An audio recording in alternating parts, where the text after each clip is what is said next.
Hey, my name is Blaine Henry, and I'm going to be telling you today how to have a great barrel racing horse. Before I start, I'm going to be telling you about what barrel racing is. It is a timed competition in which a horse and a rider race in different patterns. There are different patterns in barrel racing. There is arena, poles, Texas, and cloverleaf. My favorite is cloverleaf because it pays the best and it is more competitive than the others. I'm an expert in barrel racing, I think, because I've been barrel racing since I was a little girl, and I've also trained horses.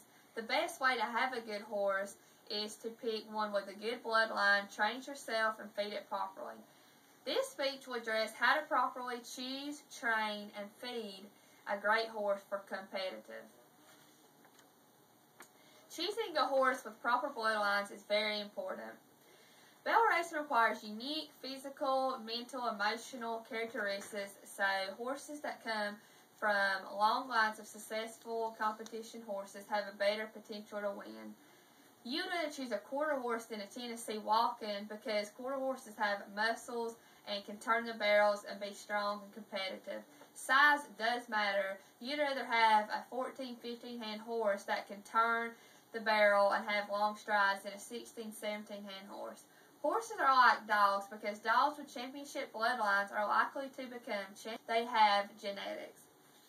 Good genetics are only the first step in having a great barrel racing horse.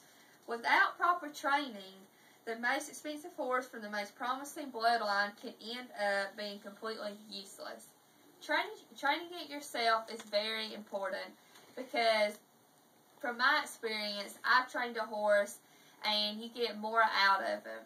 You learn how to bond with the horse, you learn how the horse turns, how it runs, and how to stop. And the horse also learns how you ride. You get more out of a horse if you train it than sending it off to a personal trainer. I have ridden on a horse trained by someone else, and the results were very disappointing because we did not know how to react to one another. You have chosen a great horse and trained it yourself. You're well on your way to winning some serious cash, but you can't leave it in the pasture and feed it hay until race day and expect it to win. Horses must receive proper nutrition because if you do not feed a horse the proper protein and nutrition and plenty of water, it will get dehydrated and not have enough strength to be competitive on race day.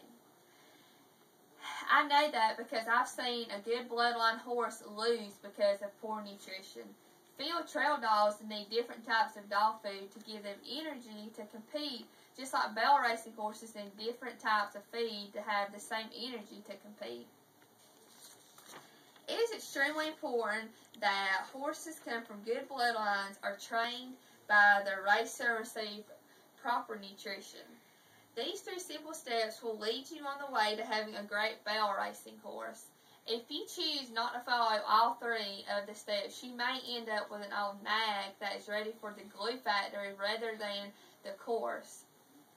If you choose to barrel race, you should follow these 3 steps to be successful.